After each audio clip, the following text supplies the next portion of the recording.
Сайн байцгаана хүүхдүүдээ.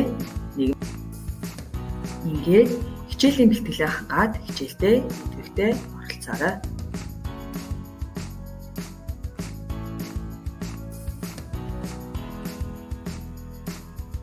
Бид өмнөх хичээлээр дотоодын нийт бүтээгдэхүүнийг зардлаар хэрхэн тооцдог тухай авч үзэж судалсан. Тэгвэл бид өнөөдрийн хичээлээр дотоодын нийт бүтээгдэхүүнийг орлогоор хэрхэн тооцдог тухай авч үзэж судалцгаая. Дотоодын нийт бүтээгдэхүүн гэж юу вэ? Сэргээн санаарай хүүхдүүдээ. Тухайн улсын хэмжээгээр нэг жилийн хугацаанд үйлдвэрлэсэн эцсийн бараа үйлчлэгээний зах зээлийн үнийн дүн дотоодын нийт бүтээгдэхүүн гэнэ. Дотоодын нийт бүтээгдэхүүнийг хэрхэн тооцдог вэ? Үүнд нэгдүгээрт хэрэглэгч талаас буюу зардлаар тооцох. Хоёрдугаарт үйлдвэрлэгчийн талаас буюу орлогоор тооцдог. Тэгвэл дотоодын нийт бүтээгдэхүүнийг зардлаар хэрхэн тооцдог вэ? Хэрэглэгчдийн эцсийн хэрэглээндээ зориулан худалдан авахд зарцуулсан бүтээгдэхүүн үйлчлэгээний зардлын нийлбэр дүнгээр дотоодын нийт бүтээгдэхүүнийг тодорхойлох аргыг зардлаар тооцох гэнэ. Ингээд дэлгэцэнд дотоодын нийт бүтээгдэхүүнийг зардлаар тооцох өгүүлбэрүүдийг харуулсан байна. Үүнд бүр хэрэглээний зардал, аж ахуйн нэгжийн зардал, төрийн зардал, гадаад хэрэглэгчдийн зардал ордог.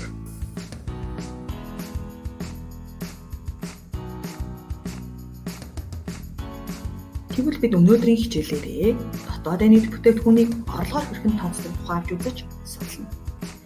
Тухайн улсын хэмжээнд жилийн турш үйлдвэрлэсэн баялагийг орлогын нийлбэр дүнгээр тодорхойлох аргыг дотоодын нийт бүтээгдэхүүнийг тодорхойлох орлогоор тооцох арга гэнэ. Ингээд дотоодын нийт бүтээгдэхүүнийг орлогоор тооцдог үзүүлэлтүүдийг мэдээ. Үүнд цалингийн орлого, түрээсийн орлого, үндсэн хөрөнгийн илэгдэл, зээлийн хүүгийн орлого, шууд бус татрын орлого, аж ахуйн нэгжийн орлого, өмчлөгчдийн орлого зэрэг үзүүлэлтүүдийг харгалзаж үздэг. Тэгвэл эдгээр орлогын төрлүүд хэний орлого болох вэ гэдгийг харуулсан байна.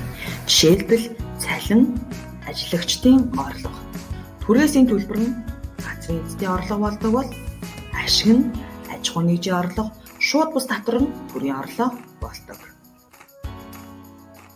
Хүүхдүүдээ тэгвэл эдгээр үзүүлэлтүүдийг ашиглан дотоодын нийт бүтээгдэхүүнийг орлогоор тооцоолоорой.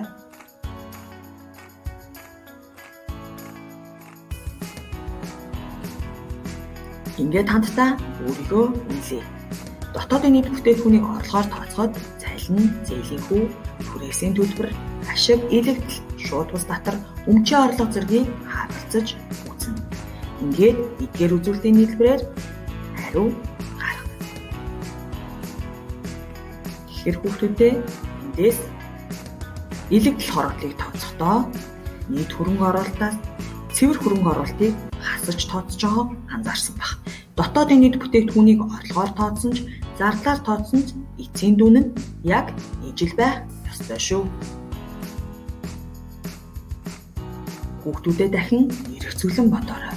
Хэрэглэгч тал худалдан авахд 1000 төгрөг зарцуулсан бол яг тийм хэмжээний мөнгө үйлдвэрлэгчдэд орлого болон очно гэсэн үг.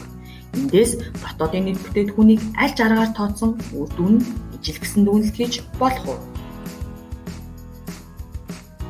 Энэхүү хүснэгтээс хатгаад дотоодын нийт бүтээгдэхүүний орлогын бүтэц, зардлын бүтцийн нийлбэрээр аль аргаар тооцсон ч эцсийн дүн нь адил байх нь.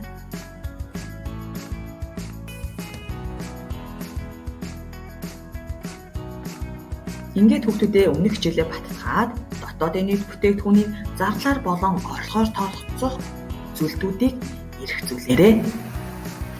Эдгээр үзүүлэлтүүдийг хүүхдүүд маань хооронд нь хольж солих тохиолдол гардаг учраас маш сайн нягтлж хараарай гэж багш нь хүсье. Хүүхдүүдээ дараах зургийг ажиглаарай.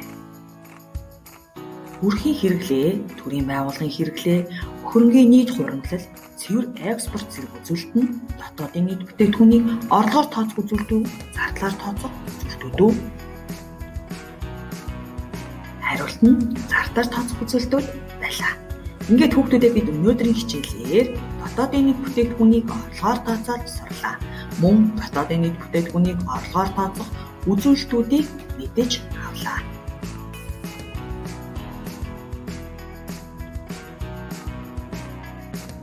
Хамтдаа байх нь эхлэл, хамтраад зохицох нь дэвшил. Хамтдаа зүтгэл амжилт гэж Альберт бизнесмен Хенри Форд хэлсэн байдаг.